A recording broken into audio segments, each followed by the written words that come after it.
जैसे कि आपको पता है हमने लास्ट क्लास में स्टार्ट कर लिया था साइंस का मॉड्यूल। मैंने आपको सिलेबस का इंट्रोडक्शन दिया था। सेकंड हम लोगों ने साइंस में एक्चुअली हम लोगों ने फिजिक्स को स्टार्ट किया हुआ था। और फिजिक्स में मैंने आपको बताया था कि कुछ लर्निंग वर्क आपको करना है यूनिट्स के ऊपर। आपको सारी यूनिट्स, क्योंकि एक क्वेश्चन कभी यूनिट्स पे आ जाता है, एक मेजरमेंट्स के टॉपिक पे था। याद है आप लोगों को? मेजरमेंट्स में मैंने आपको जो भी इंपॉर्टेंट यूनिट्स होती हैं, मेजरिंग यूनिट्स होती हैं, उनके बारे में बताया था। ठीक है, यूनिट्स में मैंने आपको parsec, nanometre, astronomical unit, light year, ampere, volt, coulomb, ये सब के बारे में बताया था। वो याद करना है। प्लस आप लोगों को सारे जो भी मेजरिंग डिवाइसेस होते हैं उनको याद करना है। ठीक है, जिसमें हमने पूरी एक लिस्ट बनाई थी, नैनोमीटर से शुरू करके hygrometer, lactometer, odometer, Richter scale, pathometer, carburettor, manometer, phonometer, उन सब की हमने एक लिस्ट बना ली थी। अब ऐसे ही साइंस में और क्या कॉन्सेप्ट्स को पढ़ना है। ठीक है, फिजिक्स में ज्यादा एक या दो ही क्वेश्चन आपको पता है कि आते हैं, इससे ज्यादा नहीं आएंगे। तो किस टाइप के और क्वेश्चन इसमें पूछे जाते हैं वो आपसे सीधे सीधे है। एक तो देखो भाई, सीधा एक क्वेश्चन कभी कभी आ जाता है स्केलर क्वांटिटीज पर। मैं आपको पूरी की पूरी जो भी क्लासेस होंगी ना, वो मैं डायरेक्टली उसी पे कराऊंगी जो एग्जाम में सीधे पूछे जाते हैं। ठीक है, एक क्वेश्चन आपका पूछा जाता है स्केलर क्वांटिटीज, और इसमें से कौन सी ऐसी क्वांटिटी है जो वेक्टर क्वांटिटी है। तो स्केलर और वेक्टर में डिफरेंस में कई बार ये पूछ लिया जाता है किस कौन सी किसकी क्वांटिटी है। ठीक है, तो ये एक बार पूछ लेते हैं, इसको भी आप लोग एक बार इसको भी नोट करो, स्केलर और वेक्टर। ठीक है, इस पे आते हैं question, scalar quantity, vector quantity. ठीक है, अब इसमें सबसे पहले हम आते हैं स्केलर क्वांटिटी पर। सबसे पहला क्वेश्चन स्केलर क्वांटिटी, कि what exactly is the scalar quantity. ठीक है, पढ़ा होगा आप लोगों ने इसके बारे में पहले भी। ठीक है, जैसे कि स्केलर क्वांटिटी क्या है। फर्स्ट, जैसे कि ऐसी क्वांटिटी जिसमें only magnitude is there, no direction. उसकी कोई डायरेक्शन डिफाइंड नहीं है, सिर्फ मैग्नीट्यूड ही यहाँ पर दिया हुआ है। ठीक है, आप इसको न्यूमेरिकल वैल्यूज में एक्सप्रेस कर सकते हो, न्यूमेरिकल वैल्यूज हमारे सामने आ जाएंगी, पर उसमें उस न्यूमेरिकल वैल्यूज का डायरेक्शन क्या है वो नहीं पता होगा। जैसे एग्जांपल दूं मैं टेम्परेचर का। अब टेम्परेचर को आप बता सकते हो 100 डिग्री सेल्सियस है, इतना केल्विन है, फ़ारेनहाइट है, बता सकते हैं ये चीज। ठीक है, लेकिन क्या होता है यहाँ पर, आप इसको डायरेक्शन में नहीं लेके जा सकते। डायरेक्शन इज वैकेंट, उसे कहते हैं हम स्केलर क्वांटिटीज। ठीक है, तो स्केलर क्वांटिटीज पे एक आधा क्वेश्चन आ जाता है, इनमें से कौन सी है, तो वो लिख लीजिए कौन कौन सी है। Mass, speed, distance, time, volume, density, temperature. ऐसे ही वेक्टर क्वांटिटीज होती हैं जिसके अंदर आपको दोनों चीजें डिफाइंड होती है, आपको डायरेक्शन भी पता है, आप उसकी न्यूमेरिकल वैल्यूज, मैग्नीट्यूड, ये भी डिफाइन कर सकते हैं। ठीक है, तो ये इसमें आप याद रखिएगा।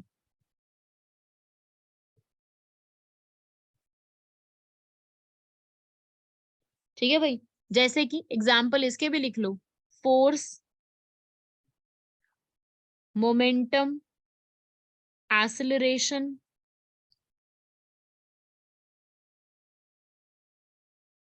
डिस्प्लेसमेंट, बॉडी कैसे डिस्प्लेस हुई है, सारी चीजें इसके अंदर मेंशन होती है। तो ये कुछ इंपॉर्टेंट यहाँ पर कैटेगरीज है, इसको याद रखना। जैसे हम डिस्टेंस और डिस्प्लेसमेंट ना यूज एक साथ कर लेते हैं, बट डिस्टेंस अलग है, डिस्प्लेसमेंट अलग है। डिस्प्लेसमेंट हमें ये भी बताता है पूरा कि यहाँ पर कितना उसका डायरेक्शन में चेंज आ रहा है, वो भी बताता है हमें। डिस्टेंस और डिस्प्लेसमेंट अलग अलग चीजें होती हैं, स्पीड और वेलोसिटी भी डिफरेंट होता है। ठीक है, उतना डिटेल में मैं नहीं जा रही, बिकॉज उतना डिटेल में एग्जाम की रिक्वायरमेंट नहीं है, क्योंकि एग्जाम में और भी इंपॉर्टेंट चैप्टर्स हैं जिससे क्वेश्चन आते हैं। ठीक है, हाँ जी बिल्कुल। किसी स्टूडेंट का मैसेज भी है, रियल मी, हाँ बिल्कुल, इलेक्ट्रिसिटी, साउंड, मोशन, इनसे बिल्कुल टॉपिक्स आते हैं, उसको हम स्टार्ट करेंगे। ठीक है, हाँ भाई। बढ़ते हैं आगे। ये आप लोगों ने नोट कर लिया तो इसको अपना लिख लेना, साउंड मोशन वगैरह उस पर भी हम आएंगे आगे अपकमिंग क्लास में।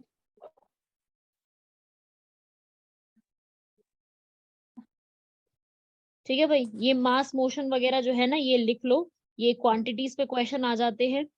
ठीक है, ऐसे ही कुछ टर्म्स होती हैं जैसे कि स्पीड। स्पीड क्या चीज होती है कि कितना आपने डिस्टेंस ट्रैवल किया है पर यूनिट ऑफ टाइम। लिख लो इसको, how much distance you have travelled per unit of time. तो स्पीड का फॉर्मूला क्या होता है, डिस्टेंस अपॉन में टाइम। ये बहुत सिंपल सा फॉर्मूला है, इसको याद रखिएगा। ठीक है, इसकी यूनिट होती है मीटर पर सेकंड। डिस्टेंस की मीटर हो गई, इसकी सेकंड हो गई। मीटर पर सेकंड इज दी, इसको मैंने लास्ट क्लास में ही बताया था फॉर्मूला यहाँ पे।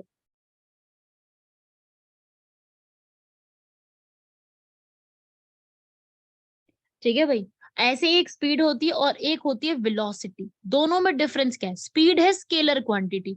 हमें पता है स्पीड इतनी है, एक कार की हम एग्जांपल ले रहे हैं कि so and so car is moving at a speed. ठीक है, वो हमें ये बता रहे हैं कि एक कार जो है वो मान लो 20 मीटर पर सेकंड की स्पीड से चल रही है। इतना हमें पता चल गया कि 20 मीटर पर सेकंड की स्पीड से एक कार यहाँ पे चल रही है। लेकिन हमें ये नहीं पता यहाँ पर, क्योंकि ये स्केलर क्वांटिटी है इसलिए हमें ये नहीं पता कि उसकी डायरेक्शन क्या है। हमें ये नहीं पता, इसलिए स्पीड क्या बन जाएगी, स्केलर क्वांटिटी। वही अगर मैं वेलोसिटी की बात करूं तो ये क्या चीज होती है, ये हमें एक पर्टिकुलर डायरेक्शन देती है। ये क्या चीज है, it is distance travelled by an object in a particular time. एक पर्टिकुलर टाइम में कितना डिस्टेंस ट्रेवल किया उसे हम कहते हैं। ठीक है, तो ये आप याद रखेंगे। जैसे कि इसको हम डिस्प्लेसमेंट अपॉन टाइम, एक कार है वो 20 मीटर पर सेकंड से ईस्ट डायरेक्शन में जा रही है तो हम क्या कहेंगे, ये उसकी वेलोसिटी है। राइट, ये है उसकी velocity. Speed in a given direction, speed का मतलब होता है कि स्पीड चल रही है कार की, लेकिन स्पीड एक डायरेक्शन अगर मिल जाएगी तो वो वेलोसिटी हो जाएगा। और इसी तरीके से जो वेलोसिटी होगा वो एक वेक्टर क्वांटिटी बन जाएगा।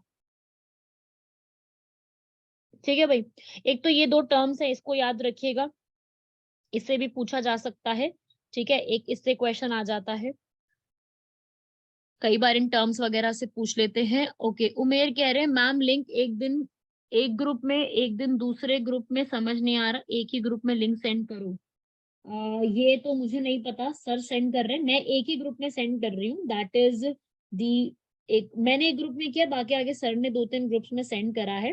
तो जिस भी ग्रुप में है आप उसको ज्वाइन कर लो, इट्स फाइन। अगर मिल गया ना लिंक, लिंक से मतलब है ना, लिंक तो मिल ही गया तो कर लो ज्वाइन। कि काफी ग्रुप से, मैं हर ग्रुप में एडेड नहीं हूँ। ठीक है, चलिए आगे बढ़ते हैं। नेक्स्ट ये वाली चीजें पूछी जाती हैं। एक आपसे पूछा जाता है, एक वर्ड है एसिलरेशन। ठीक है, हो सकता है एसिलरेशन जैसे टॉपिक का आपको फॉर्मूला पूछ ले। ठीक है, जैसे कि इसका इसका मीनिंग क्या होता है, एसिलरेशन क्या होता है, rate of change of velocity. जो वेलोसिटी अभी आपको थोड़ी देर पहले बताया है उसका रेट ऑफ चेंज। ठीक है, with respect to time. Time के साथ वेलोसिटी कैसे चेंज हो रही है, फाइनल और इनिशियल में क्या डिफरेंस आया है।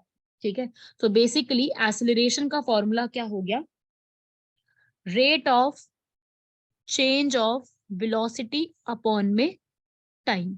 मतलब कि जो फाइनल उसकी वेलोसिटी है और जो उसकी इनिशियल वेलोसिटी है उसको कर दो माइनस, तो हमें रेट निकल जाएगा, हमें रेट पता चल जाएगा उसका। ठीक है, और फाइनल को हम किससे डिनोट करते हैं, v से, और इनिशियल को u से। फॉर्मूला बन जाएगा एसिलरेशन का v minus u upon T. Acceleration का ये फाइनल फॉर्मूला आता है।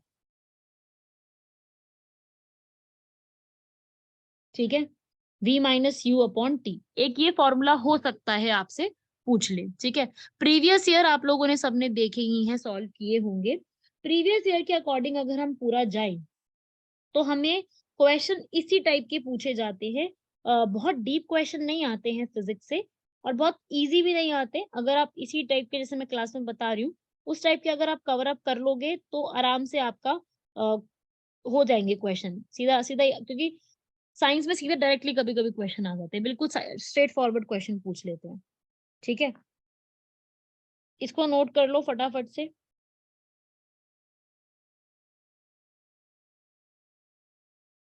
आप लोग अपना साइड बाय साइड जो आप लोगों का मैंने पहले आप लोगों को करवाया हुआ है पूरा जीके का पोर्शन, उसको रिवाइज करना मत छोड़ना। ठीक है, उन सबको आप छोड़िएगा मत, रिवीजन करना, क्योंकि बहुत ज्यादा इंपॉर्टेंट रोल प्ले करेगा वो आपका, तो उसको साथ साथ कंप्लीट करते रहना। उस पूरे के पूरे जो भी पढ़ाया था स्टैटिक पोर्शन आपको मैंने पहले की क्लास में, सारा अपना रिवाइज कर देना, क्योंकि एग्जाम में बहुत कम टाइम बचा है। ठीक है, अपना जो स्टैटिक पोर्शन था ना हमारा, जो कवर किया था हमने क्लास में, स्टैटिक पोर्शन को मत छोड़ना, क्योंकि प्रीवियस जो आपने अभी जो एग्जाम कैंसिल हुआ है उसमें आपने देखा ही होगा कि उसमें स्टैटिक पोर्शन बहुत पूछा गया था। तो एक सब लोग अच्छे से उसका स्टैटिक पोर्शन कवर करके जाना, और कोई टॉपिक में डाउट हो तो आप मुझे पूछ लीजिएगा। ठीक है, नहीं रोशनी, ये आपके VLW सिलेबस में नहीं है, इसको आप स्किप कर सकते हो, but yes if you are preparing for SI तो रोशनी आप इसको कंप्लीट कर लो।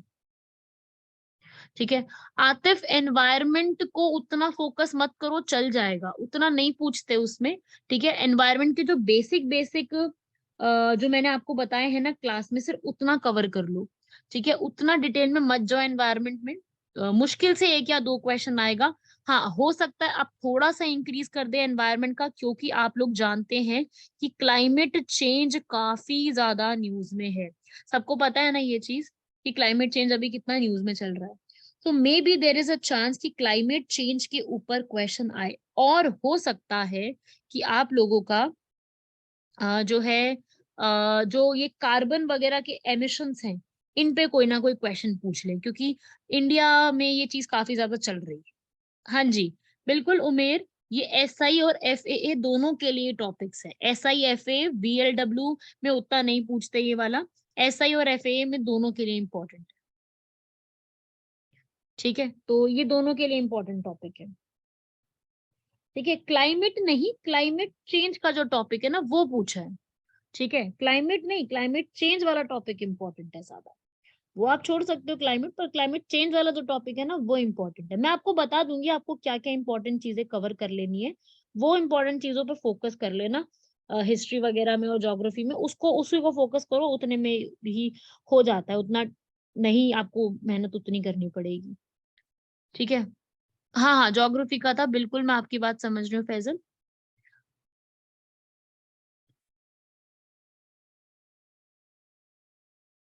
चलिए आगे बढ़ते हैं, इसके अंदर बाकी डाउट्स अब क्लास के एंड में देख लेंगे, पहले हम आगे बढ़ लेते हैं। ओके, इसके बाद आप लोगों का एक टॉपिक ये भी, यार स्क्रीन पर लिखो मत कुछ भी यार, तुम लोग छोटे बच्चे नहीं हो, मत लिखो स्क्रीन पे ये सब। ओके, आते हैं अब नेक्स्ट टॉपिक मोशन के ऊपर। अब थोड़े बहुत मोशन पे क्वेश्चंस आते हैं। कैसे क्वेश्चन आते हैं वो आप जानते हैं, एक क्वेश्चन लॉज ऑफ मोशन पे आ जाता है। ठीक है, अभी रिसेंटली SSC में भी पूछा गया था ये क्वेश्चन, लॉज ऑफ मोशन के ऊपर।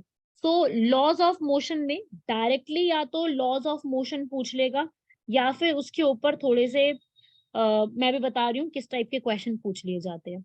ठीक है, तो एक बार हेडिंग बना लो सब लोग फटाफट से, लॉज ऑफ मोशन, इससे पूछ लेते हैं क्वेश्चन। पहली चीज तो ये पूछते हैं कि भाई लॉज ऑफ मोशन किसने प्रपोज किए थे। यहाँ पर आपको तीनों के नाम पता है। जो पर्सन है न्यूटन, उन्होंने यहाँ पर लॉज ऑफ मोशन को प्रपोज किया था। ठीक है, उन्होंने ऑब्जेक्ट्स को सिंप्लीफाई करने की कोशिश की थी, और उन्होंने अपने बेसिकली तीन लॉज यहाँ पे प्रपोज किए थे। ठीक है, अगर मैं बात करूं आपको फिजिक्स के रिस्पेक्ट में, तो आपको तीन चार लोगों का नाम याद रखना है। एक तो न्यूटन हो गए, न्यूटन का तो लॉज से जुड़ा हुआ है, वो आप जानते हैं। ठीक है, उसके अलावा यहाँ पर जो है एक पर्सन आपको और याद रखना है, जो है गैलीलियो। कई बार गैलीलियो पे मैंने देखे हैं क्वेश्चन पुट अप हो जाते हैं। इनको हम क्या कहते हैं, फादर ऑफ मॉडर्न साइंस, जिन्होंने फिजिक्स, एस्ट्रोनॉमी, मैथमेटिक्स, कॉस्मोलॉजी, इन सब में यहाँ पर डिस्कवरी करी थी। And also this person has discovered what, यहाँ पर उन्होंने मिलिट्री कंपस को भी डिस्कवर किया है। और साथ ही साथ उन्होंने जो भी सेलेस्टियल ऑब्जेक्ट्स होते हैं जो कि यूनिवर्स में हमें देखने को मिलते हैं, उनकी डिस्कवरी भी, उनको देखने के लिए टेलीस्कोप की भी डिस्कवरी करी है। ये एक तो याद रखना, ये पर्सन इंपॉर्टेंट है, इनसे क्वेश्चन आते हैं कि क्या डिस्कवर किया है इन्होंने, क्या चीज इन्होंने लेकर किया है। ठीक है। एक पर्सन और पूछ लिए जाते हैं, वो है एरिस्टोटल। इनको हम किस चीज के लिए जानते हैं, एनीवन? एरिस्टोटल, ये भी एक साइंटिस्ट थे, फिलोसोफर भी थे और साइंटिस्ट भी थे, दोनों चीजें की थी। इनको कोई जानता है, क्यों जानते हैं हम लोग? एरिस्टोटल जो है यहाँ पर उन्होंने, लिख लीजिए, मेटाफिजिक्स, क्योंकि आजकल काफी मेटा वर्ड न्यूज में चल रहा है, तो मेटा वर्ड आपको पता होना चाहिए। ठीक है। मेटाफिजिक्स की इन्होंने इन्वेंशन करी थी। और आप कह लीजिए मेटाफिजिक्स बेसिकली क्या है, theory of ultimate nature of reality. ठीक है, ये भी एक बार लिख लेना, ये क्वेश्चन बन सकता है। दूसरा इंपॉर्टेंट क्वेश्चन, सीधा एक क्वेश्चन पूछा जाता है, ये भी प्रीवियस ईयर एक क्वेश्चन है। क्वेश्चन सीधा आता है, in which book Newton described three laws of motion. Law motion के जो तीनों लॉज है उसको न्यूटन ने कौन सी बुक में यहाँ पर डिस्क्राइब किया था? बुक का नाम भी पूछ लेते हैं। ठीक है, मैं ऑप्शन देती हूँ, जरा मुझे बताइए, विदाउट गूगल आंसर करिएगा। मेथड ऑफ फ्लक्शंस, ये प्रीवियस ईयर क्वेश्चन है। Optics, mathematical principles of natural philosophy, या फिर अरिथमेटिया यूनिवर्सलिस। यस एवरीवन, ये मैं आपको बता दूं कहाँ आया था, ये बिहार पुलिस के एसआई के एग्जाम में क्वेश्चन आया था।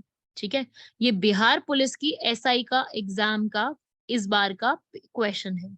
ठीक है, तो जेके एसआई में भी ऐसा क्वेश्चन बन सकता है। ठीक है, क्योंकि कई बार क्वेश्चन का कॉन्फ्लिक्ट रहता है, दोनों जो कई और स्टेट में पूछा है वो इस एग्जाम में भी बन सकता है।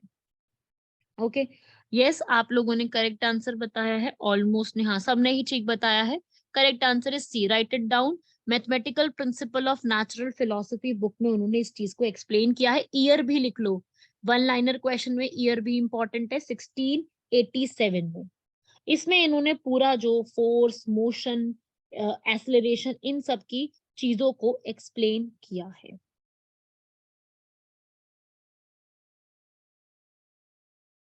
ठीक है भाई, चलिए अब करते हैं फर्स्ट लॉ को स्टार्ट। आई होप आप लोगों को ये लॉज वगैरह के बारे में पहले भी पता होगा। लिखो, फर्स्ट लॉ ऑफ मोशन क्या कहता है? फर्स्ट लॉ ऑफ मोशन का दूसरा नाम क्या है, ये एसएससी में पूछा गया था कि what is the other name for Newton's first law of motion. क्या है इसका दूसरा नाम? लिखिए, लॉ ऑफ इनर्शिया। ये एक क्वेश्चन डायरेक्ट पूछा जाता है। What is the another name? Another name is law of inertia. What is the meaning of this whole? Meaning क्या है, मैं लिखवा देती हूँ पहले, फिर उसको आप लिख लीजिएगा। If a body is at rest,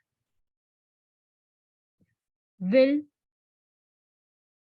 remain at rest or moving in straight line until unless acted upon by a force. I hope सब लोगों को ये आता होगा, है ना, पढ़ा ही होगा आप लोगों ने ये चीजें, कि एक बॉडी जो है विल कीप एट रेस्ट। अगर वो एक बॉडी रेस्ट पे है, स्टैंडर्ड पोजीशन पे है, स्टेशनरी पोजीशन पे है, तो वो यहाँ पर जो है वो रेस्ट पे ही रहेगी अनटिल और अनलेस उसके ऊपर कोई यहाँ पर नया फोर्स, मतलब कोई एक्सटर्नल फोर्स उसके ऊपर कोई एक्ट नहीं करता। अनटिल और unless it is acted by any external force. Right, right, ये आई थिंक आप लोगों को पता होगा। और इसी कॉन्सेप्ट को हम क्या कहते हैं? इनर्शिया। इनर्शिया क्या होता है? Inertia, it is a tendency of matter to keep at like या फिर to keep at its existing state until unless कोई इसके ऊपर जो है एक्सटर्नल फोर्स नहीं आता है।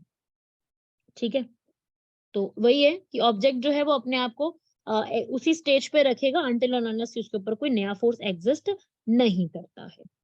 तो ये क्वेश्चन पूछा गया एग्जाम में, इसको भी याद रखिएगा।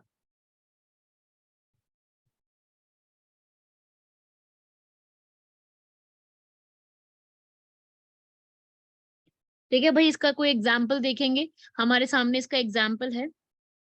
इसका एग्जाम्पल हमारे सामने क्या है कि wearing a seat belt in a car, जब हम सीट बेल्ट यहाँ पर पहनते हैं कार में, वो इसका एक एग्जाम्पल है। ठीक है, तो we are wearing a seat belt, body जो है बिल्कुल अभी रेस्ट पे है। इफ अगर कोई एक्सीडेंट जैसी सिचुएशन आती है या हमारे को कोई एक्ट करना होता है यहाँ पर, तो बॉडी जो है वो अपने आप फॉरवर्ड मूव होकर के जो है वो ब्रेक्स को यहाँ पर अप्लाई कर देती है। ठीक है भाई, इसको भी लिख लेना पूरा, इसको ये नोट कर लो। लॉज ऑफ मोशन में फर्स्ट है ये, इस पे क्वेश्चन भी आता है सीधा ही, बॉडी जो है वो किस तरीके से एक्ट करती है या कौन से इसमें मोशन में इसको बोला गया है, इसको लिख लीजिएगा। ठीक है, इसको बहुत डिटेल में नहीं जानना, ठीक है, मैं डिटेल में करवा दूं, बट द थिंग इज कि उतना टाइम नहीं है हमारे पास और उतना डिटेल में एग्जाम में हमसे पूछता भी नहीं है। सो आई वुड से कि उतना ही यहाँ पर याद रखिएगा। जैसे एक बॉल है, बॉल भी जो है वो it will be at rest. ठीक है, बॉल है, कोई स्टोन है, वो रेस्ट पे रहेगा अनटिल अनलेस कोई ह्यूमन उसको किक नहीं करता या फिर उस पर कोई फोर्स अप्लाई नहीं होता, तो वो वहां पर उसी टाइम पर उसी चीज पे रहेगा, उन्हीं उसी पॉइंट पर ही रहेगा। ठीक है भाई, नेक्स्ट इसके बाद सेकंड लॉ ऑफ मोशन फटाफट से लिखेंगे, इसको कंप्लीट करेंगे आज, क्योंकि इससे मैक्सिमम एक क्वेश्चन आएगा, तो उतना टाइम वेस्ट हमें करने की जरूरत नहीं है, हम कोशिश करें कि जो ज्यादा इंपॉर्टेंट है उसी पे ध्यान दें। सेकंड लॉ ऑफ मोशन लिखेंगे फटाफट से, वो कहता है the rate of change of momentum of any object is directly proportional, मैं साइन बना रही हूँ सीधा यहाँ पर, is directly proportional to the force applied on the object in the direction of force।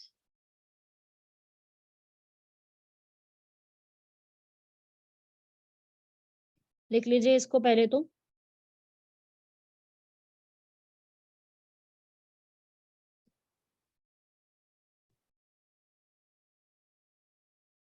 और इसका जो हमारा फॉर्मूला होता है, मोमेंटम बेसिकली क्या होता है, मोमेंटम इज बेसिकली, इसकी जो आप वो लिख लीजिए, इसका डेफिनेशन क्या होती है, momentum is the mass and velocity. ठीक है, मास एंड वेलोसिटी, वेलोसिटी आ गया दैट मीन्स ये कैसी क्वांटिटी हो गई मोमेंटम, ये हो गई एक वेक्टर क्वांटिटी, क्योंकि इस वाली क्वांटिटी में क्या होता है, इसमें यहाँ पर जो है इसकी डायरेक्शन होती है। ठीक है, बताया था ना अभी, डायरेक्शन मैग्नीट्यूड दोनों होता है, तो इसमें यहाँ डायरेक्शन होती है जिसकी वजह से इसको हम क्या कह सकते हैं, जो मोमेंटम है बेसिकली वो एक वेक्टर क्वांटिटी है। ठीक है, और इस वाले की मैथमेटिकल रिप्रेजेंटेशन भी नोट कर लीजिए यहाँ पर, सेकेंड वाले की, F is equal to M multiply by A. ठीक है, F is equal to M A, ये इसका एक फॉर्मूला होता है, M A, M is mass, A is acceleration.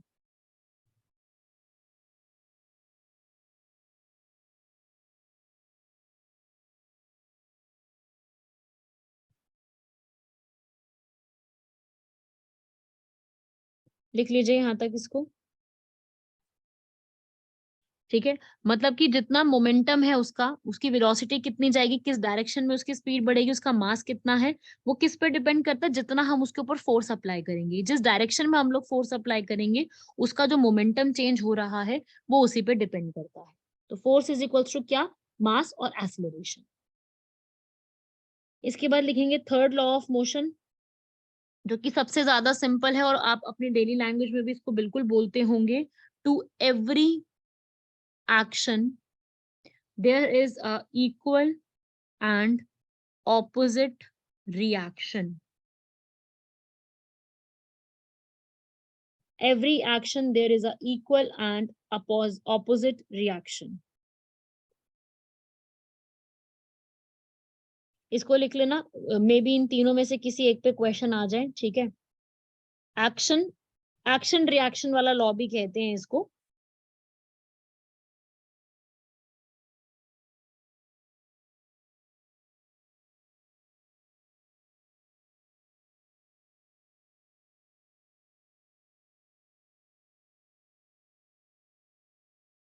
ठीक है भाई, इसको एक बार तरीके से नोट कर लेना। इसमें न्यूमेरिकल्स कम आते हैं, न्यूमेरिकल्स आप बहुत रेयरली क्वेश्चन आते हैं। हाँ, ऐसा आ सकता है, मतलब मैं ऐसा देखा है मैंने कि ऐसा क्वेश्चन आ सकता है, ये जैसे एक सिचुएशन दे दिया आपको, when a bus starts suddenly, passengers are pushed back, this is an example of. ये किसका एग्जाम्पल है? न्यूटन के कौन से लॉ का? फर्स्ट का, सेकंड का, या थर्ड का? बताओ इसका, कि when a bus start suddenly the passengers are pushed back, ये किसका एग्जाम्पल है? फर्स्ट, सेकंड और third law? Yes, it's an example of inertia, क्योंकि उस समय जो है फर्स्ट लॉ ऑफ मोशन का है, क्योंकि यहाँ पे क्या हुआ, यहाँ पर जो बॉडी थी, यहाँ पर बॉडी जो है वो बिल्कुल एक ही डायरेक्शन में थी, रेस्ट पे थी। बट जो एकदम से बस मूव हुई, बस एकदम से स्टार्ट हुई, जिसकी वजह से जो लोअर बॉडी थी वो एकदम से मोशन में आ गई। ठीक है, मोशन जो है वो कहाँ से शुरू हुआ? लोअर बॉडी से शुरू हुआ, और वो एकदम से हम लोग पीछे की तरफ चले गए। तो यहाँ पर जब बॉडी रेस्ट पे थी, वो रेस्ट पे थी, बट एकदम जो मोशन, उस पर एक्सटर्नल फोर्स एक्ट किया, जिसकी वजह से बॉडी यहाँ पर फॉरवर्ड पोजीशन में आ जाती है। तो इस वजह से ये जो पूरा एग्जाम्पल है, ये फर्स्ट लॉ ऑफ मोशन का है।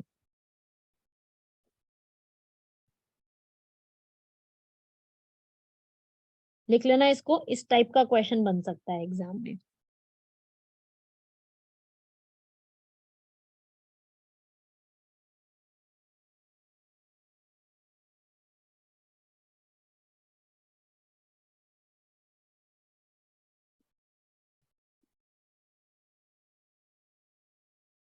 ठीक है भाई, जो थर्ड लॉ है उसका एग्जाम्पल पूछ रहे हो, ठीक है।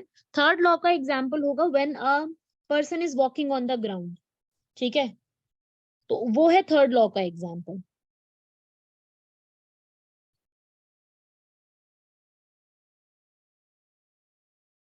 जैसे कि हम एक जंप करते हैं, ये भी एक एग्जाम्पल है। जैसे हम जंप करते हैं, तो हमारा जो जंप करते वक्त हमारा जो फोर्स है वो ग्राउंड पे लगता है ना, जंप करते हैं।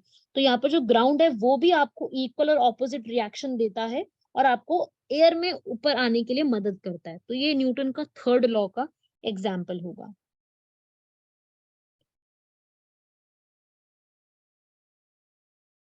ठीक है, अब एक क्वेश्चन और आता है, जैसे कि स्विमिंग। सीधा क्वेश्चन आएगा, swimming is an example of which law of motion.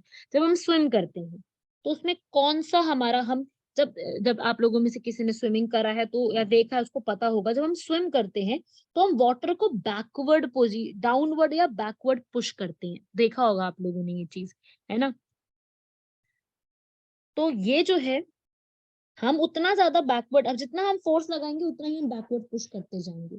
तो एक्शन भी कर रहे हैं और पीछे बैकवर्ड भी हम उसको पुश करते जा रहे हैं। वो किसका एग्जाम्पल हो जाएगा यहाँ पर? थर्ड लॉ ऑफ मोशन का। तो ये भी आ सकता है एग्जाम में। ठीक है, swimming is example of third law of motion. ठीक है भाई, इसको लिख लेना। इसके कुछ जो भी एग्जाम्पल वगैरह होंगे ना, इसको नोट करते रहना।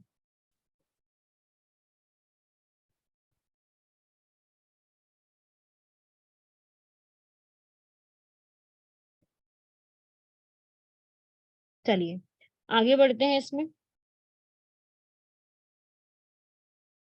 नेक्स्ट क्वेश्चन, इससे क्या पूछा जाता है? जैसे एक क्वेश्चन ये भी पूछा गया है पहले भी, इनमें से किस ऑब्जेक्ट का, which of the following object has maximum inertia?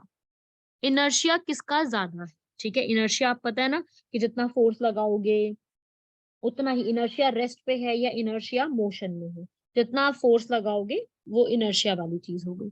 तो किसका मैक्सिमम है, एक एटम का, एक मॉलिक्यूल का, 1 रुपी कॉइन का, या फिर एक क्रिकेट बॉल का।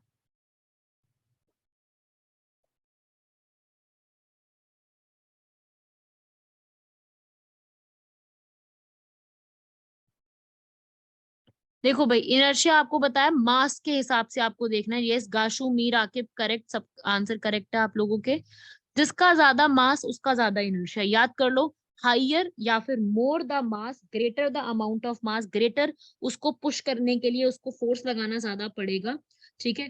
तो उस टाइम पीरियड में उसका इनर्शिया भी ज्यादा हो जाएगा। तो आंसर इसका क्या हो जाएगा, डी, अ क्रिकेट बॉल। जितना higher amount of force is required to move that, higher the inertia. तो इन चारों में किसका अमाउंट ज्यादा है, दैट इज इनर्शिया, ठीक है, इसका क्रिकेट बॉल का।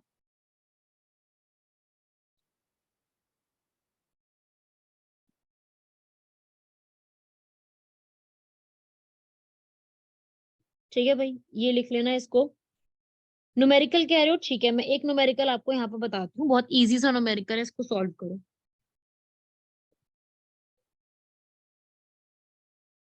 A car accelerates uniformly from 18 kilometre per our की स्पीड से किस स्पीड तक जा रही है, 36 kilometre per hour in 5 seconds. What is the acceleration in metre per second square. आपको मीटर पर सेकेंड में एक्सेलरेशन बतानी है। 18 किलोमीटर पर आवर से 36 किलोमीटर पर आवर पे एक्सेलरेट वो कर रही है। यहाँ पर क्या हो रहा है, rate of change of velocity, rate of change of velocity, ठीक है।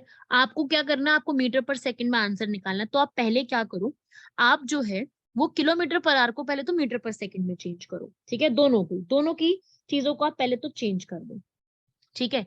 u और v आपको मैंने बताया था, u होता है हमारा इनिशियल वेलोसिटी और v होता है हमारा फाइनल वेलोसिटी। इनिशियल कितनी थी, 18 किलोमीटर पर आवर, और फाइनल कितनी है, 36 किलोमीटर पर आवर। तो पहले इनिशियल और फाइनल को चेंज करो पहले तो, ठीक है। कैसे चेंज करते हैं, 5/18 से मल्टीप्लाई करके, ठीक है।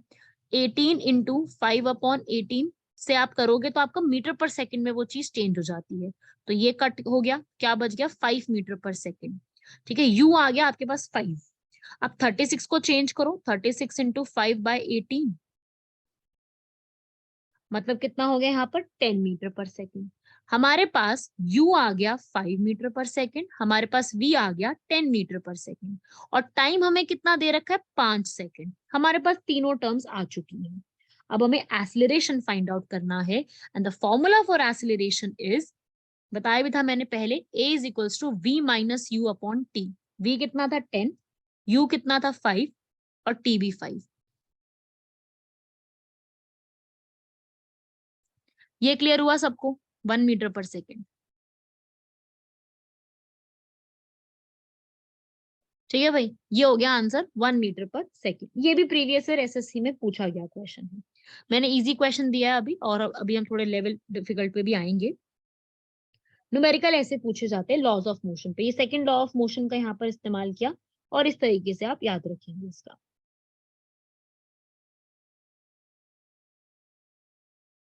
लिख लो इसको।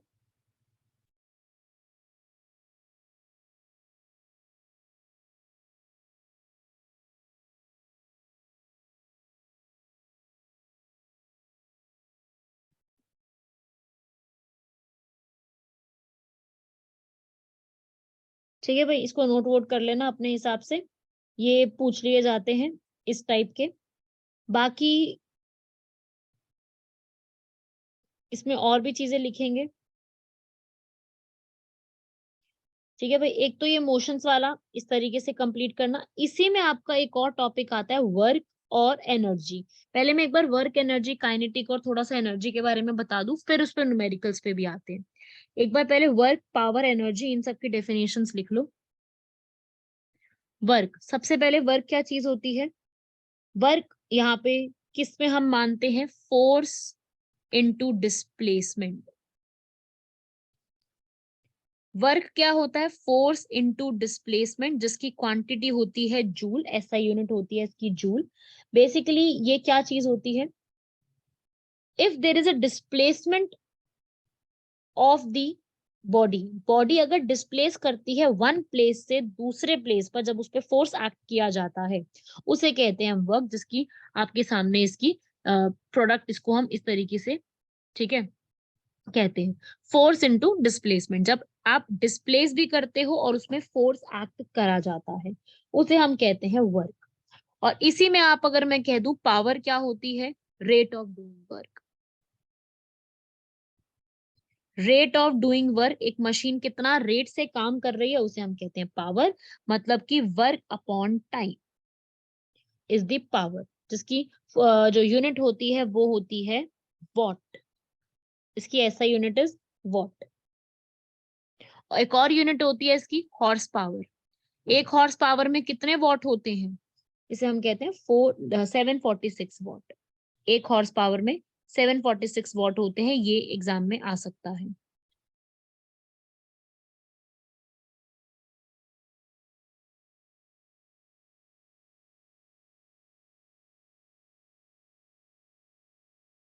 ठीक है भाई, इसको भी लिख लेना।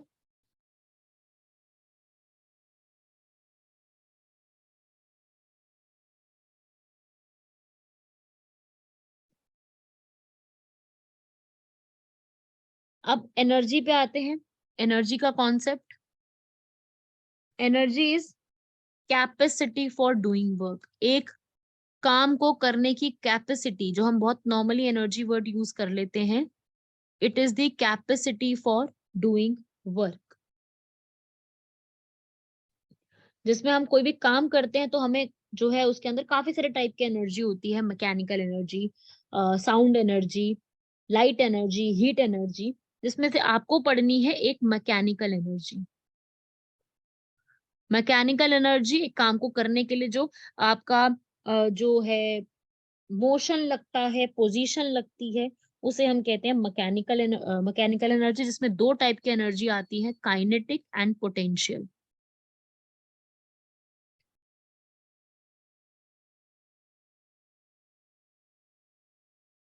लिख लीजिए इसको।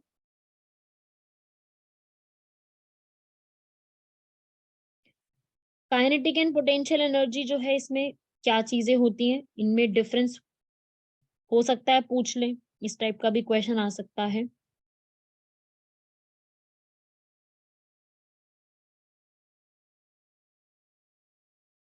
अगर कोई भी ऑब्जेक्ट मोशन में है तो वो हम कहेंगे काइनेटिक एनर्जी है।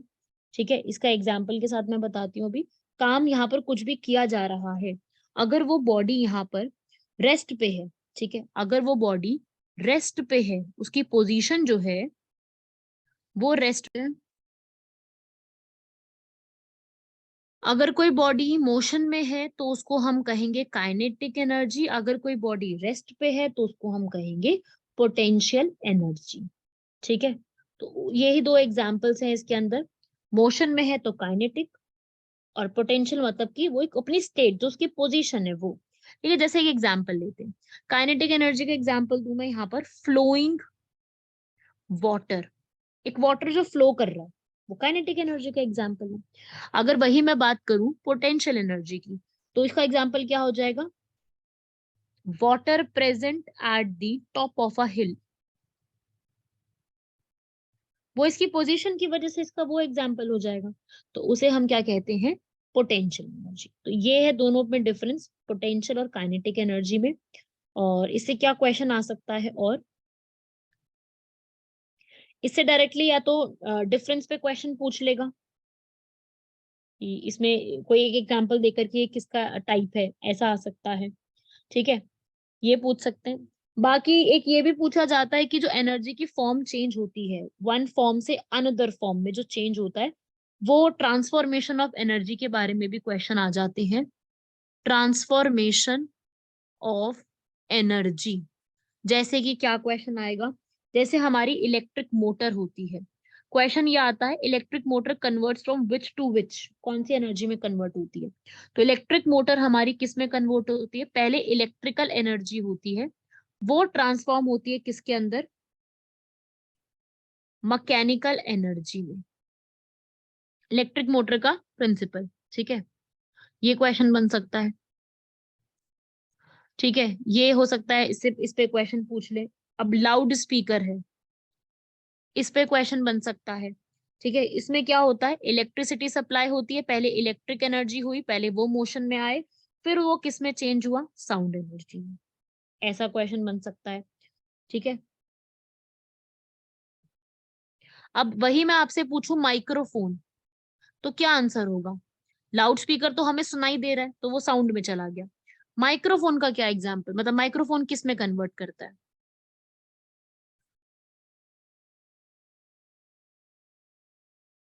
ये हो जाएगा opposite, sound to electrical. Sound energy पहले आप क्योंकि माइक्रोफोन में बोलते हो, तो पहले साउंड एनर्जी है, फिर वो इलेक्ट्रिकल वेव्स में ट्रांसफर होती है। ठीक है, उसके अलावा इसके अंदर सोलर सेल है, वो किस में चेंज करता है, वो कैसा अपैरेटस है। ये सारे अपैरेटस के नेम है, उसको आप उन्हें याद रखना है कि किस में चेंज होता है। ये चेंज होता है, सोलर एनर्जी का ट्रांसफॉर्मेशन होता है into the electrical energy. Solar cell, ठीक है, इलेक्ट्रिसिटी प्रोड्यूस करने में हेल्प करता है ना, तो सोलर टू इलेक्ट्रिसिटी हो गया। ये एक याद रखिएगा। ये ये है 7-8 है कुछ ऐसे जिसको आपको याद रखना है, क्योंकि इससे सीधा डायरेक्ट क्वेश्चन पूछा जाता है कि किसका किसमें चेंजेस होते हैं वो। ठीक है, डेरिवेशंस वगैरह नहीं पढ़नी है आपको, हाँ बिल्कुल डेरिवेशन आती है, मतलब कॉन्सेप्ट में है, लेकिन डेरिवेशन आपके एग्जाम में नहीं पूछेगा। ठीक है, और मैं नहीं चाहती कि हम किसी भी एक एक्स्ट्रा टॉपिक पर टाइम वेस्ट करें, क्योंकि आपके पास ऑलरेडी और भी चीजें हैं पढ़ने के लिए, तो उस पे क्या टाइम वेस्ट करना जिस पे क्वेश्चन पता है नहीं आएगा। ठीक है, इसके बाद नेक्स्ट ट्यूबलाइट। ये क्वेश्चन बन सकता है, ट्यूबलाइट किसमें किसको किसमें कन्वर्ट करती है, इलेक्ट्रिक एनर्जी को लाइट एनर्जी में, लाइट ही मिलती है ना, लाइट एनर्जी में चेंज करती है। ठीक है, सेम ऐसे ही इलेक्ट्रिक बल्ब के लिए पूछूं मैं तो वो भी यही है, इलेक्ट्रिक किसमें चेंज करता है, इलेक्ट्रिसिटी सप्लाई होती है तो वो हीट भी क्रिएट करता है और साथ में लाइट भी, तो दोनों एनर्जी में फॉर्म चेंज करता है। अगर कोई म्यूजिकल इंस्ट्रूमेंट है जैसे कि सितार है, पियानो है, इस टाइप का म्यूजिकल इंस्ट्रूमेंट किस में चेंज करता है, वो अगर हमको इसमें मैकेनिकल एनर्जी प्रोवाइड करती है, क्योंकि इसमें इलेक्ट्रिसिटी नहीं होती, मैकेनिकल एनर्जी को किस में चेंज करता है, साउंड एनर्जी में।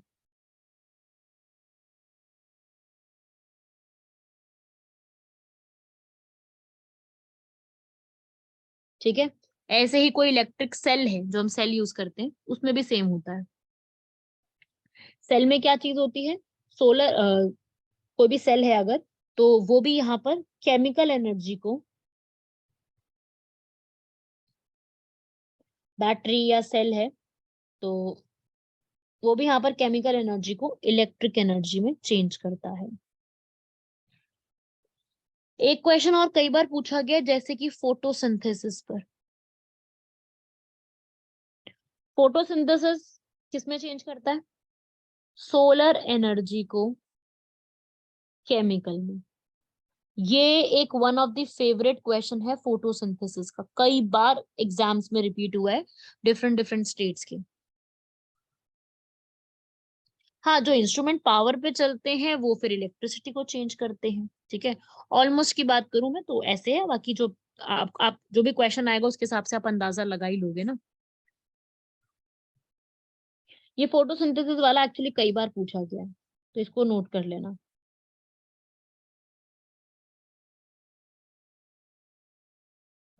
ठीक है भाई, ये लिख लेना।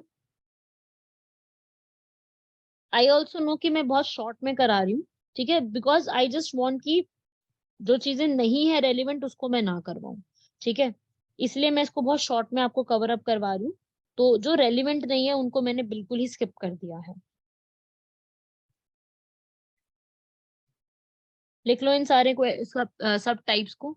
ठीक है, बाकी इसको कवर करो, एंड साइड बाय साइड तुम में से कोई भी, पहले तो ये बताओ तुम में से कौन से स्टूडेंट ने जो है पहले मेरे साथ एसआई की क्लासेस ली है। क्योंकि उसमें मुझे कई नाम नए भी दिख रहे हैं। जैसे ये जागर हामिद है, आई थिंक आपने मेरी पहले कभी क्लास नहीं ली। उमेर ने भी नहीं ली। हाँ फैजल, आपका तो मुझे पता है। Realme C20 एक बार नाम बताओ। मीर आकिब मुझे याद है, आप भी मेरी क्लास में थे। आतिफ, आदिल, गाशु, ये तो मेरी क्लास में हमेशा आते थे। राहुल भी था। कुछ स्टूडेंट्स यहाँ पे मुझे नए दिख रहे हैं। तो जो ये पुराने स्टूडेंट्स हैं, इनकी तैयारी वगैरह सही चल रही है इस बार का, मतलब SI के एग्जाम के लिए सही तैयारी हो रही है?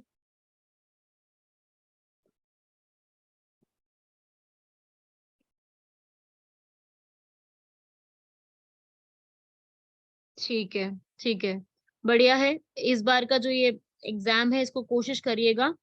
कुछ टॉपिक्स हैं जो आपसे हुए नहीं, कौन से वाले टॉपिक्स है फैजल? अच्छा, ठीक है, ठीक है। हाँ, मैं करंट अफेयर वाला नोबेल प्राइज का PDF आतिफ सेंड कर दूंगी। ठीक है, ठीक है, मैं भेजती हूँ। मैं वो ड्राइव फोल्डर कोई है उस पे अपलोड करवा दूंगी।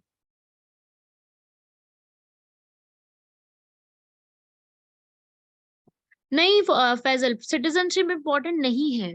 पॉलिटी में तभी मैंने उस दिन उस टाइम वो स्किप करवाया था। सिटीजनशिप बिल्कुल इम्पोर्टेंट नहीं है, आप उसको स्किप कर दो। सिटीजनशिप से नहीं आता है क्वेश्चन। ज्यादा से ज्यादा ये पूछेगा कि इंडिया में कौन सी सिटीजनशिप ग्रांट होती है, सिंगल डुअल, ज्यादा से ज्यादा। या फिर उसका पार्ट पूछ लेगा या आर्टिकल पूछ लेगा, पार्ट सेकंड में आर्टिकल 5 से 11। बस इससे ज्यादा मत पढ़ो उसके अंदर, क्योंकि वो नहीं पूछते हैं। ठीक है, या फिर ये पूछ सकता है कि अगर सिटीजनशिप से जुड़े हुए भारत में जो एक्ट वगैरह बनाने होते हैं, वो कौन बनाता है, बताइए जरा। Who can amend the citizenship rights of India? Answer text box में बताओ जरा, who can amend the citizenship rights of India? Yes गाशु, करेक्ट। बाकी भी बताओ जरा। प्रेसिडेंट करेंगे, पार्लियामेंट करेगी, सुप्रीम कोर्ट करेगा। No Mir, answer is parliament. आपने सुना होगा CAA का एक्ट आया था, तो वो पार्लियामेंट पास करेगी, प्रेसिडेंट नहीं इसमें चीजों में इन्वॉल्व। प्रेसिडेंट तो फाइनल रिजल्ट बताएंगे ना, वो तो साइन करेंगे उसके ऊपर, बट एक्चुअली में जो पास करेगी उस बिल को, वो पार्लियामेंट करेगी। ये क्वेश्चन बन सकता है उसके ऊपर। ठीक है। और उसके अलावा क्या कह रहे हो, ज्योग्राफी में climate and physical geography, physical geography में कौन सा टॉपिक? क्लाइमेट वाला ही कह रहे हो? क्लाइमेट वाले टॉपिक के लिए मैं सर को कह के ना, कुछ VLW में मैंने करवाई थी कुछ टॉपिक्स इस तरीके के, वो मैं कह दूंगी कि वो अपलोड करवा देंगे।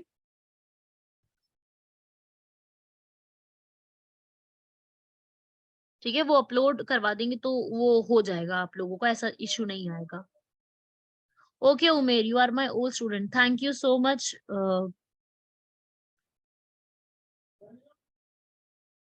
हाँ, मैं क्लाइमेट वाला पार्ट फैजल कह दूंगी जियोमॉर्फोलॉजी में। वो पूरा एक बार क्लाइमेट ऑफ इंडिया का टॉपिक है प्रिपेयर्ड, वो सर वहां पे अपलोड कर देंगे, उसको कंप्लीट कर लेना वहां से। ठीक है। बाकी जो आपका एग्जाम हुआ था लास्ट टाइम का, उसमें काफी ज्यादा कम्युनिकेशन और इंटरपर्सनल स्किल्स पे भी क्वेश्चन आए थे। तो वो भी एक टॉपिक है जो आपको कवर करना है। 3 से 4 क्वेश्चन उस टॉपिक पे मैंने देखे आए थे। थोड़ा सा उसको भी एक बार कवर करना। वो बताऊंगी मैं क्लास में भी कवर करने के लिए। एक बार उसको क्लास में भी हम लोग कवर अप करेंगे, ठीक है, जैसे ही ये साइंस का पोर्शन कंप्लीट होगा तो। ठीक है। बाकी का कल की क्लास में स्टार्ट करते हैं इसके आगे।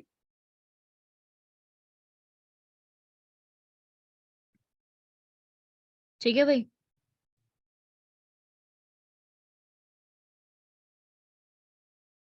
हाँ जी फैजल, मोटिवेशन चाहिए बिल्कुल, कॉल कर लेना। ठीक है, जो दिक्कत होगी मुझे बता देना, ठीक है। अ, जारगर हामिद, टाइमिंग यही है 8 o'clock वाली। 8 o'clock की रहेगी अभी तो टाइमिंग। फैजल तुम रात में कर लेना, 11 o'clock के अराउंड कर लेना कॉल, ठीक है, क्योंकि बाकी पूरा टाइम क्लासेस होती हैं, तो 11 o'clock के अराउंड तुम कॉल कर लेना। ओके।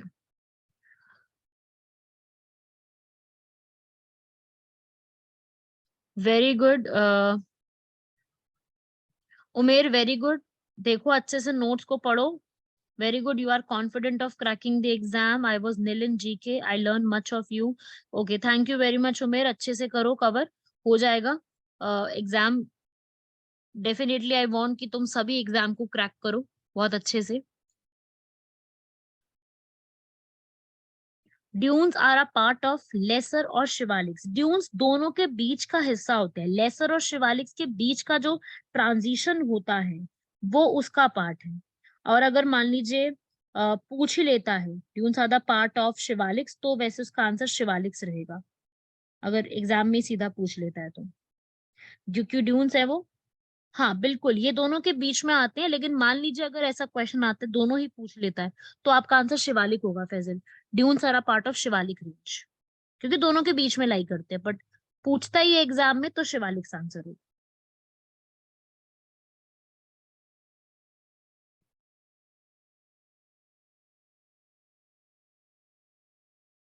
ठीक है फैजल।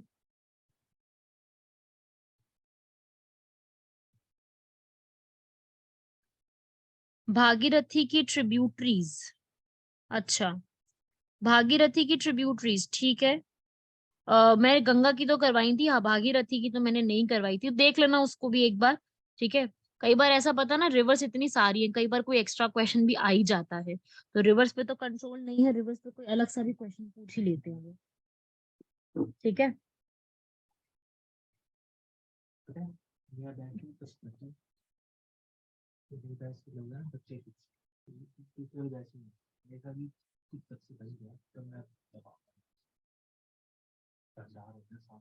चलिए भाई ओवर करते हैं, बाकी अपना और डाउट जो है वो पूछ लीजिएगा। फिजिकल वाले में अलग क्या पढ़े, फिजिकल में क्या, वो फिजिकल ज्योग्राफी।